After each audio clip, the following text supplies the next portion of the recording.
अहिंसेचे पुजारी, पंचशील गुणांची शिकवण देणारे जैन धर्माचे 24वे तीर्थंकर भगवान महावीर यांची जयंती कुरुंदवाड शहरात व परिसरात विविध धार्मिक कार्यक्रम व सामाजिक उपक्रमांनी उत्साहात साजरी करण्यात आली।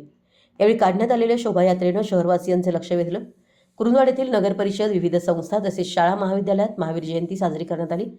तर शहरातील जैन समाजाच्या वतीनं शहरातील समस्त जैन बांधव एकत्र येऊन दरवर्षी भगवान महावीरांची जयंती भक्तिभावानं व उत्साहात साजरी करतात। सकाळी 7 वाजता नदीपासून जैन मंदिरपर्यंत भगवान महावीरांची पालखी काढण्यात आली होती। यावेळी जैन श्रावक श्राविका मोठ्या संख्येने उपस्थित होते। तर महावीर जयंतीनिमित्त गेल्या 2 दिवसांपासून भरगच्च कार्यक्रमाचं आयोजन करण्यात आलं होतं। तसेच जयंतीनिमित्त कुरुंदवाड येथील जैन सांस्कृतिक भवनमध्ये महाप्रसादाचं आयोजन करण्यात आलं। यावेळी हजारो भाविकांनी महाप्रसादाचा लाभ घेतला। तसेच सायंकाळी 7 वाजता शहरातून भव्य मिरवणूक काढण्यात आली।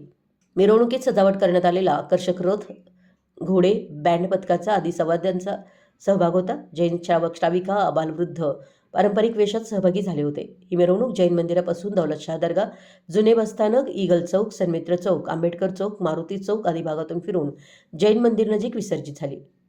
यावेळी शोभायात्रेत भगवान महावीरांच्या जयघोषानं परिसर दणाणून निघाला होता। यावेळी शहरातील श्रावक श्राविका मोठ्या संख्येनं उपस्थित होते। मराठी न्यूजसाठी कुरुंदवाडहून संदीप अडसूळ।